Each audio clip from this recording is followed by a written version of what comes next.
Michael with United Veterans Worldwide. Eager today for an interview that I've been scheduled for a couple of weeks. I recently had a conversation with Lindsey on the phone, and I felt a great connection to the same purpose-driven life that she's living, and was really excited to get on an interview with her today and share some of her story, which will be unique for this audience, a different take on healing. And then we can talk through some other elements that she's doing that I really love. And so I'd like to introduce this global audience today to Lindsey. So Lindsey, will you tell us a little bit more about yourself? Yeah, my name is Lindsey Spencer. Sometimes go by LJ. I am a massage therapist, manual therapist, body worker. So that's kind of how we got connected. Was you saw my business page. Been a lifelong athlete, and that kind of is what got me into massage therapy. Just seeing like what it can do for people. Wanted to go the whole athlete route, and that didn't really work out. And this has been a great way to still stay in touch with that world and really impact people quite a bit. Yeah, and it's very apparent to me looking at you now that you're also in great shape still. So you're still highly disciplined, and working in a field where you're giving so much of your talents through your hands, right, to heal. You're also setting an example of fitness and health that hopefully translates into that through your energy movements as well to other people. I hope so. It's really necessary for me. I have to stay active. One, just mental health wise, but Yep. two, I have a very physical job. So massage therapy, a lot of people think about it. They associate it more with like a spa massage where it's very relaxing and, kind of light work and stuff. I work with a lot of people who are athletes who have a lot of muscle mass. So I'm wearing workout gear when I work because I'm sweating, I'm putting in work, and we're really trying to impact change in the body, change people's the pain that they're dealing with, their functional range of motion, and help them with just living a better life, but increasing that potential for performance as well. So I kind of have to stay decently strong just to get through my workday, honestly. Yeah. No, and we talk about the strength aspect of a massage. And if anybody on here has never had one from a trained massage therapist, it can be slightly painful because what we're trying to do is release the body's hold on stress and have that energy disperse it out. And it can be uncomfortable at moments, but it afterwards, I always just feel lighter, which is the word I always use, but lighter. And but it all depends on the massage therapist too. Some are gifted and some aren't as gifted. But anywho, Well, yeah. there's different, like I said, different types of massage. Like if you're stressed to the max and you need to go in and get put back in parasympathetic, you might need the lighter work. Like if your nervous system is so revved up, it's not going to receive some of the deeper work that well. You kind of have to, like, I call it like gaining the trust of someone's body and going in soft and light. And then once they build up a tolerance, you can get into that it's definitely more uncomfortable if you've got adhesions and like really tight muscles that are restricting your joint range of motion. If you need some deep tissue release, it doesn't feel good. But like you said, when you leave, you're going to feel different and you're going to move different. That's probably the lighter feeling, is like your tissue's not as compacted. You feel like you can breathe, you can stand up. It's a totally different feeling for sure. Yeah. And since we're on the topic of massage therapy, talk to me about how you're able to handle that release of energy, because in my experience with energy work, there's a transfer of energy. So if it's coming out of somebody else and it comes into your hands, like how do you deal with that physically, emotionally, mentally when you're dealing with energy? So I'm probably not the best at it. I'm not gonna lie. I have best friends and colleagues that are a lot more into the energy work side of body work, and they're amazing at it. And to me, I'm such a physical person that like I get rooted in the anatomy, the physiology, the nervous system. Like that's what I see. But energy is something that you definitely can feel, especially when you're coming into contact with, like when you're touching somebody. And so if one of my colleagues might say, you know, it's an energy, like this energy is coming off of somebody, I translate that as your nervous system is buzzing. We need to sweet talk your nervous system down a little bit. So it's kind of the same thing, just through a different lens, I would say. But I'm not quite as in touch with that. And I guess there are certain things that I know that I need to do to keep my head where it needs to be. So working out is one of them. They say, I try to remember this when they're talking about energy work and being in contact with somebody, taking showers, like water is very cleansing. And so like coming home and taking a shower after work, things like that. My animals help me a ton. I have my office dog, Rue. She comes to work with me and she helps me a ton unwind. And then my cat is like, she's very, very soothing presence too. So they help me a ton. And being outside, I feel like grounding is huge. Just like getting all of that out through your system and then taking in oxygen and trees and all that stuff. It feels very cleansing. So while I'm not as in touch with the energy portion of it, I would say there are certain things that I know that I need to do just because I'm interacting with people, I'm in close quarters with people, and it definitely can rub off on you. And I'm very lucky. I have a really amazing clientele. And for the most part, the people that come in to see me are awesome. But every once in a while, you get somebody that you can tell they're just like draining the energy out of you. And so I'll try to like take some extra precautions or do something extra afterward to just like reset or something like that. Yeah. And it's not far different from what I do when I interview people. Which, by the way, I needed to make mention. I just hit 100,000 subscribers the other day on YouTube, and thanks for everybody who tunes in and watches, especially experiences like Lindsey's talking about here. And sometimes some of those experiences that people relate are pretty dark, pretty heavy, and pretty triggering for me, having my own struggles. I just had my glucose alarm go off and say that my glucose is a little low. I just ate. I don't know why. But I often have to, after hard interviews, and I say hard not in terms of the people, but the experiences that they're relating, abuse, sexual abuse, whatever. It's just really heavy for me. I end up going on a walk when it's nice outside, but when it's like days like today, when it's like 30 degrees outside, I end up going to the gym for a second workout in the day, and I just go get more cardio in, and I just work it out. Like, I'm very physical in that way too. I have to get my workouts in for my mental health.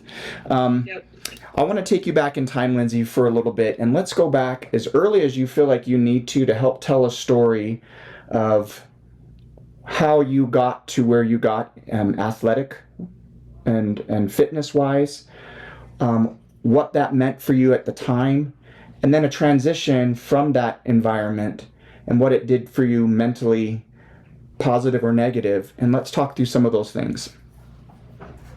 Wow. Okay. So I have pretty much always done sports. I think I started t-ball when I was like 7, and then where'd you grow up? Far West Utah. Really? Actually. Yeah, just outside Ogden. Yeah. So I started with softball and soccer when I was young. And then when I was 12, in junior high, I started track and field, and I found discus, and I fell in love with it. It's such a random thing to get obsessed with, but I loved it. So I was a thrower all the way from 12 to 24. I went all the way through high school and college as a competitive thrower. Went to Utah State, actually. You were here in Logan? I was. Yep. Small world, right? I know, that's crazy. So yeah, oh, that's awesome. Yeah, so I threw discus and hammer and shot at Utah State. And my plan was, like a lot of athletes, I wanted to be an athlete the rest of my life. I wanted to be a pro. And so I was looking at, Olympics, or like moving to Europe to continue to compete and stuff. Like, it was totally my life. And my last year of my degree, so I got my master's degree because I was planning on going into coaching. And so that year I was doing my coaching internship. I was in charge of my own group of athletes that I was coaching. I was finishing my master's degree. I had to write my thesis. I was trying to train myself, plus I was a GA, so I was teaching 5 classes as well. And my training just went down the tank. And so I got really invested in my athletes. I decided to step back from my own training and put what I had into them. And I got really invested, and I loved the sport so much and gave so much to it. And so it was a really, really hard to decide to step back at that point. When I graduated, that was kind of a life-altering moment. I had dedicated myself to that sport. Like, my identity was my identity as an athlete. That's how I measured my self-worth, my satisfaction, my fulfillment was all tied to how I competed and how my training session went that day. I'd be in classes and like daydreaming about practice. Like, I didn't drink, I didn't party. I was in bed by 10 every night, like, because it was going to affect my training. Like, I was that kid. And so then I graduated, and all of a sudden it was like, nobody cared. Like, even as a coach, as I was staying there, is like, it's such a business that I saw they don't care as much about the athlete. And so where I was so invested in my career and in my athletes' careers, and then saw like, it really is, it's just a business. Like, as soon as you're gone, you've got a replacement. It's like you weren't there type of deal. And it was very jarring. It was this huge feeling of being displaced, and like, really crazy feeling. And so I took all of that and just kind of poured it into coaching, because I couldn't be an athlete anymore. But that really broke my heart, seeing it. Like, I was trying so hard and invested in their success, but then seeing what was happening on the back end. So I decided to move away from coaching. I gave up on that as a career. Where did you coach? At Utah State. You did. You stayed here and you kept coaching. Stayed here. Yep. So after that, I was done throwing. I was done with school, which both things I had done, the majority of my life at that point, and didn't really know what else to do. Like, my identity was an athlete, so I threw myself into another sport. So I moved to Rhode Island to compete in Olympic lifting for a while, and just didn't quite fill the void. It wasn't doing it for me, but it was just something to fill a little bit of that void, And then I ended up getting married, and my ex-husband was going into chiropractic school. And while I was out in Rhode Island is when my first introduction to massage therapy. I had 2 really amazing massage therapists. The head trainer at the time when I was in college didn't believe in massage therapy. And so we actually had athletic trainers who were trained in it, and they weren't allowed to use it on us. That's ridiculous. Isn't that insane? So my first exposure to it was post-collegiate. And so these guys, they help, like, pain management, my performance. I've never been a hugely flexible person, and you really have to be for Olympic lifting. So they helped performance-wise. And so I was like, okay, he's going into chiropractic, I'll go into massage. We can have our own clinic. Yep. So anyway, we ended up moving out to the Midwest so that he could go to chiropractic school. I went to massage school and started my practice from scratch, and built it up to where it is today. And so now I've been practicing for 10 years, and it started as a way for me to still stay in tune with the athletic world. Like I couldn't compete. I couldn't be a coach in the way that I wanted to, but it allowed me to have a little, like, be a part of someone's athletic journey and be able to help them along their way, remove some obstacles and some barriers so they can pursue their passions. And it's so fulfilling. I love that. And then it's translated too into, like, initially I just wanted to work with athletes, and now it's like I get just as pumped about working on a grandma who can now pick up her grandkid without pain as I do my lifters who text me that they just got a lifting PR. Like, it's just, it's so cool to be able to impact someone's life that way. Just like, I want to be able to enable people to pursue life as intensely as they want to, and remove those painful barriers and obstacles from range of motion and stuff. So it's been a wild ride. It's pretty crazy. But it's been very, very cool. Yeah, that's amazing. I've taken some good notes here. I'm going to go back a little bit and talk about a couple of these points. One of which is this transition that you went in terms of identity, as an athlete to a coach, back to an athlete to back to, into massage therapy, right? And the parallel that I found initially when I reached out to you was this interaction between veterans' experiences leaving the military and getting into the civilian life, and what you went through. And this first came to my attention about 2 years ago, maybe. I was at probably one of my most unhealthy forms. I'd eaten so much. I was getting older. I'd had some chronic pain, had this shoulder replaced. I was still lifting weights, but I just wasn't making any progress, and I just felt, Anyway, I ran into my niece, who was previously was a diver for Red Bull, and Cool. would do those high platform competitions overseas, and scary stuff. But she was amazing, and she was just a muscular, lean beast on the diving board, and I loved seeing her competitions. Anyway, 2 years ago, I ended up seeing her on a hike as we did as a family, and I heard her just ahead of me walking. We just happened to be one person apart, and I heard her discussing her transition from being an athlete to getting injured to being totally forgotten and dismissed. And it's not like anybody that was here wanted to keep in touch with her now, because she wasn't at the same standard. And so it's just like out the door. So one day she's on top of the world, being sponsored by Red Bull and traveling the world, and next she feels like she's failed. She's nothing.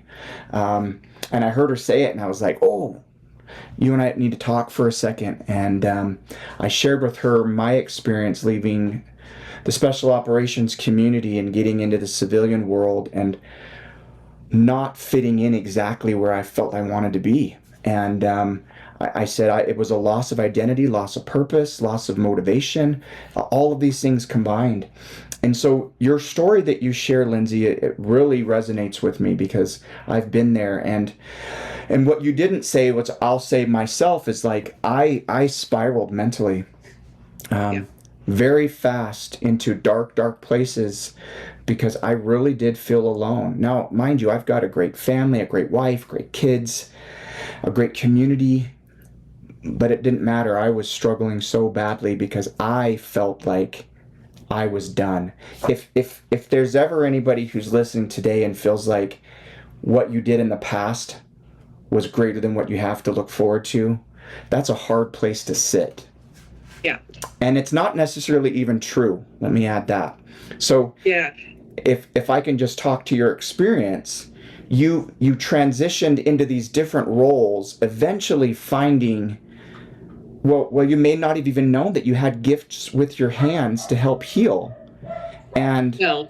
there's no other place that I can say over and over again on this channel where people get to a place where they can give back so completely unless they've gone through some difficult points to find that gift. Yeah, it's been a long process. I would have to say after college, it probably took me a solid 6 years just to feel okay. It was kind of just survival. It's because it's like this crazy feeling of free fall, which I can't speak. I mean, the military, that's a whole very intense experience that, it's, that's a whole different level. But what I experienced was just this free fall. It was like, I didn't know who I was. I didn't even know what hobbies I liked or didn't like because I didn't have any. I was like, okay, who do I have any friends who are not my teammates? Like, you lose your network, your social circle. I wasn't sure what I wanted to do with my life because I was so laser focused on like, this is what I'm doing. This is who I am. So I didn't really have a backup plan. So I felt like I was just scrambling for years. So even though like that whole process, I moved to Rhode Island, I competed for just shy of a year as an Olympic lifter, decided that wasn't my thing. I started massage therapy, and just because I knew I needed to be doing something, it was not on my radar at all. I was one of those people who always had a huge bubble. I didn't want people around me. So like the fact that I touch people for a living now is insanely ironic. But so I was doing that, and I was like, I've always been really interested in the body, anatomy, physiology. I studied it all through my educational career. So it was interesting, and it was something to kind of keep me busy. But that was my coping mechanism, was keeping myself busy. And so I was doing massage school. And then after Olympic lifting, when I started massage school, I got into powerlifting. And so then I did that for a while, and that didn't quite do it. And so then I found MMA. And so then I started fighting. And that was, I do love MMA. I feel like that filled the void pretty good. But it was still this, again, after I decided to walk away from fighting, there was again this major sinking feeling of like, who even am I without this? If I can't do this thing, who am I and what am I worth without it? So it's been crazy. Yeah, I'm glad you shared that, because I know that all of that's packed in those moments where we have that question of who am I? What am I doing? What's my purpose? And it's a hard place to sit in. Recently I've interviewed some folks who have told me that the most important key is to kind of sit into those feelings, feel all of the negative emotion, and then talk yourself through truths. Did my worth, my self-value really come from the sport? Did it come from the military? Does it always come from just my physical fitness or how I look in my clothes? Does it come, or has it always existed? Does it always sit there? And we just sometimes need to recognize and give ourselves lots of self-empathy and grace to say, we're enough. It doesn't mean we don't want to be better and improve in different areas, but our value, our worth, it's always there. It's always there. That was like I feel like those dots have started to connect in the last few years for me, maybe 2 or 3. But the fact that the day that I finally was like, realized my worth is not based on my accomplishments was like mind blowing. Yeah. Like that had never occurred to me before. Yeah. It's an important truth, and I can't say that I've fully grasped it all myself, because I've always been a very physical person. I cannot eat, but I still have to lift, or I cannot get great sleep, but I still have to lift.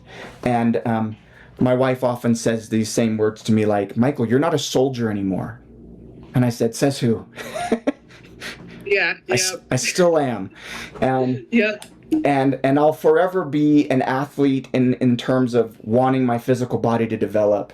I interviewed a great woman the other day, whose name is Elizabeth, and she's 58, and she's competing to be the Maxim cover girl for the magazine. And she's developed her body. She loves showing her body, right, as an example that we can redefine what aging looks like. And I totally support her in her efforts. However, in my own journey, I know that there are times where injuries occur that set me back. The older I get, it gets harder to recover. Now, I'm all about hormones and people getting replacements so that it brings you back to an optimum level of existing, which is what I'm currently doing. 3 weeks in, by the way, 3 weeks in. And I'm eager to see what that does for me over time. But I also recognize that the older we get, we can do our best to do what we want to do physically, but we're going to have limitations until we're eventually checked out. And how do I want to exist as I get older? Of course, I still want to aim high and get goals and physically perform. But at a certain point, I want to be healthy here. So I've got to work on being healthy here that says, yeah, my body's very important to me, developing it, doing what I can. It's also important to develop my spirit, to find my self-value beyond my physical that says, when I get to this point here, I can still exist in a happy space, right? Yep, absolutely. So let's talk a little bit about your experiences in MMA. I love watching MMA. I've looked at your website and I saw some of those stills. Tell me about fighting, because I love to fight, or at least previously did. We did some jiu-jitsu and stuff in the Army and hand-to-hand, and I always loved it and always really did well. But getting in a ring is a different deal. It is. I have never experienced anything like it. When I first started, so I started with jiu-jitsu, and I fell in love with it day one, really, really liked it. I was like, yep, this is my thing. I'm doing this. And that kind of progressed into my coaches being like, they knew I had an athletic background. And so they're like, have you ever done any stand-up? And I was like, no. So we hit some mitts, and they're like, okay, like, and I fell in love with that. And so I had no intentions of fighting at all. I just loved the training. And I was like, I loved what it did for me mentally and physically, the mental toughness aspect, like the strategy. It's like a very violent game of chess, so it's like, I just fell in love with all aspects of it. And, but I got into, I think I trained for a year and a half, something like that. And a fight opportunity came up. Someone had backed out like 11 days before a fight, and they needed someone to fill in. And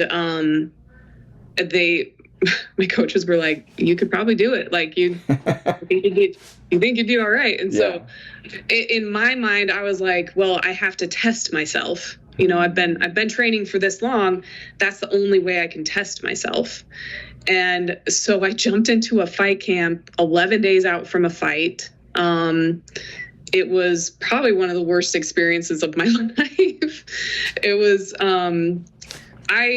so everybody warns you about the adrenaline dump before a fight. Like when shit gets real, it hits different. And so I'm over here thinking like, okay, well, I've competed at a high level for a long time. I've been on big stages before.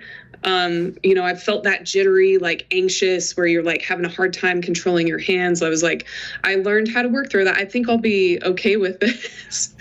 And it is not the same. Not the same. No. Like when you hit real adrenaline, when you get locked in a cage with somebody who wants to take your head off, like that's a real life fight or flight reaction. And adrenaline makes you feel like you've weigh 300 pounds. Like you feel like you're inching through sludge. You feel like you have no energy. And my cardio, like my conditioning was really good at that point. And I felt like I hadn't trained a day in my life. And so I made it through the fight. We went all 3 rounds, and I ended up winning somehow by split decision. My first fight. Thank you. And I was like, that was cool. I experienced a real fight, and I'm good with that. I don't need to do that anymore. I'm just going to keep training. So then I want to say it was like 2 years later, same thing. They had a girl who needed an opponent, and she was right at my weight class. I wouldn't have to cut weight at all. Beautiful. And I was like, all right, why not? So I won that one. You won again. I did. Yep. Oh. That one was a knockout. Woo. And then I had a talk with my coaches, and they're like, I think you could do something with this if you wanted to. So I went like all in, and we got fight 3 that was for a belt. And that was also a knockout. That was really fun. That was like were the knockouts by hand, elbows, knees, feet? What was it? Fist. It was fist. Really? Yeah. You got it. Yeah. So, I always thought it was kind of funny because I started with jiu-jitsu, so I felt like I was more comfortable on the ground, but pretty much all my fights ended up staying on the feet. So anyway, at that point, this is where it gets a little harder to talk about. So at that point, I was all in again. Yeah. I had completely, I'd given up on my dreams of being a pro athlete a long time ago, and I decided to jump back in, and so we went all in, and I went out to train in Colorado a few times at an amazing camp. Really enjoyed it. They have a really amazing girls team there, and the coaches were like, you should be here. Like, you should come train with us. And so that was the plan. I was gonna move out there and start training full time. We went into fight 4, and I had a fight that was supposed to happen in, I think it was Michigan.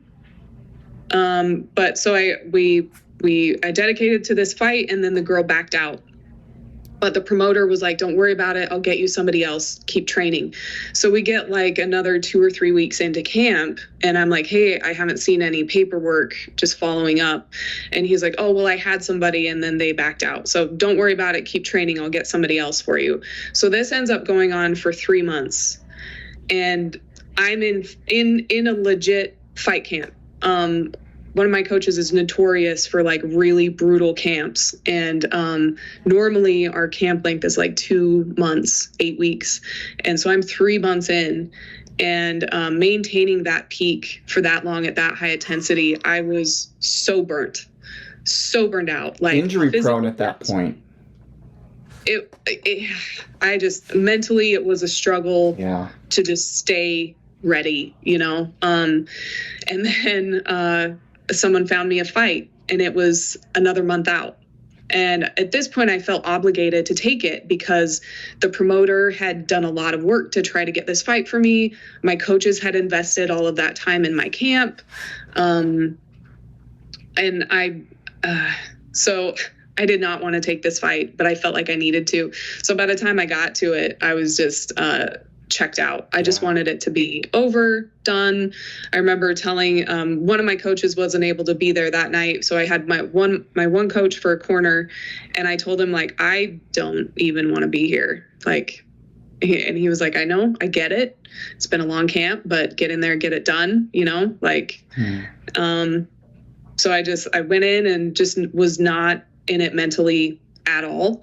And I was doing well. A lot of people said I was winning the fight, and I actually had the advantage. I stunned her with some shots, and she was retreating. I saw her eyes welling up and stuff, like she was shocked. And I didn't have it in me to be the aggressor. And so I backed off instead of pressing my advantage, and just like got lazy. A hand came down, she caught me, and she got me with a TKO. So then that, obviously, taking a loss sucks. I worked through that, still had every intention of pursuing a career as a fighter and moving and everything. And then some pretty heavy things happened in my life that kind of took the knees out from under me. And by the time it was all said and done, mentally, emotionally, I had nothing left to give to fighting. So I decided to stay and save and rebuild my business and just invest all into that. So, do you feel comfortable telling me what those instances were that kind of took you down further? No, probably not. I don't really talk about it. I don't get into much detail. It was, but it was, just basically my dreams got dangled right in front of me and then ripped out from under me. There were several things that, it just really sucked. Yeah. and like fighting is not something that you can do 1 foot in, 1 foot out. Yeah. And I didn't have anything left to give to it at that point. So. Yeah. And when I talk about paralleling with military experiences, what you're feeling is real. Like, there are guys who will enter the special operations pipeline of training, which is really, really mentally and emotionally difficult. And they'll get an injury or something will happen where they're set back, and they'll end up in this cycle back and forth. And eventually it kills the motivation. And like you said, you can't have 1 foot in, 1 foot out. And guys do that, and they just go backwards so quickly and they wash out.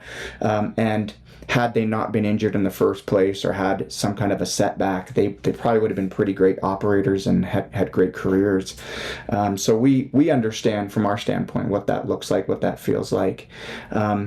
You mentioned that you were married too, and then that ended at some point in there. Did that end after Rhode Island, before you started the journey of fighting? Yeah, so it was before fighting. It was after Rhode Island, and then before I started fighting. So. Yeah, because divorce is on its own a huge trauma that it's not a quick fix either. Yeah, that was also an interesting experience.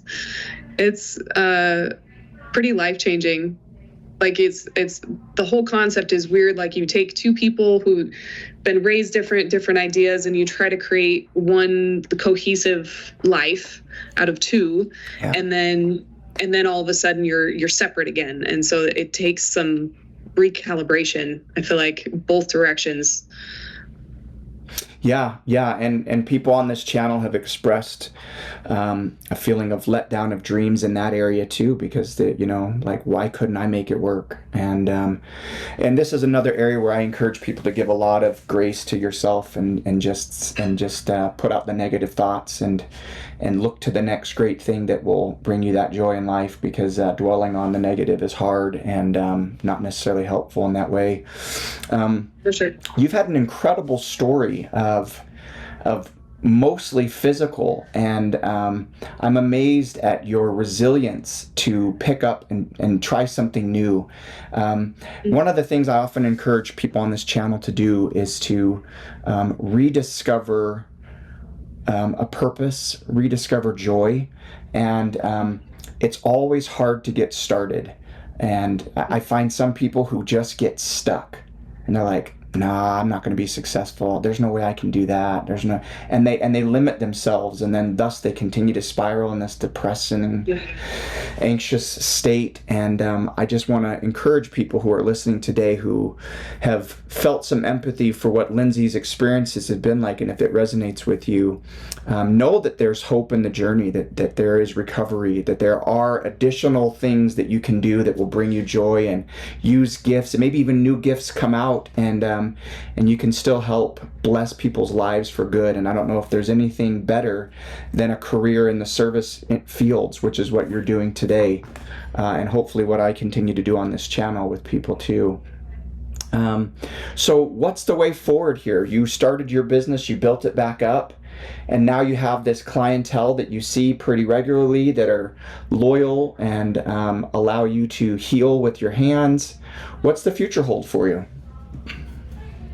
So I'm always looking to the next thing, always trying to be the best that I can. So recently, last year, I spent a lot of time on education. So I went and got a medical massage practitioner certification, corrective exercise certification. So what I'm building now is a cohesive practice where we do the body work, and then we also incorporate any stretching or corrective exercises that are actually going to help to correct the problem. So like body work on its own, I don't believe is a permanent fix, because a lot of things that we come across are strength imbalances or, postural issues and things like that. So yes, we can loosen the tissue and it can temporarily help with posture or whatever. But, an easy example today is everyone's at a desk. So yeah. Shoulders rolled forward, everything's tight through the chest. Everything is elongated and under constant tension in the back. So I can go in, I can loosen up your chest and open up your chest, but where you're in this position chronically, it's a losing battle, right? Mm-hmm. So what we have to do is loosen up the chest, and then we have to strengthen the back so that you can maintain a better posture throughout the day. Your body can withstand that stress and that load of your everyday life better. And so then you don't have that continual degradation of your posture. So that's what I've been doing this last year, is looking more to, yes, we'll come in, we'll do the body work and get your body in a good spot. So now I send them home with homework, or we do it in session in my practice, where we're doing some stretches and corrective exercises to actually get to like the root of the problem and fix the issue. Mm-hmm. So that's been amazing. And I'm also looking into expanding out, doing online consults, because there are a lot of really great myofascial release techniques that you can show people that are simple, easy things that you can do. And then it's like, okay, once you got this tissue loosened, now you can stretch it and actually have an impact on it. So now follow up with this and this and this. So that's been really exciting to get into as well. Yeah, perfect. I love it. Lindsey, thank you so much for joining me today and sharing your story. I'm always honored to hear people's stories of resilience and overcoming, and you've definitely done that multiple times, and always bounce back. So I love your resiliency that you demonstrate. It's honorable. Thank you. And I look forward to more interactions with you in the future. So thanks very much for joining us today. Absolutely. Thanks for having me. You're welcome.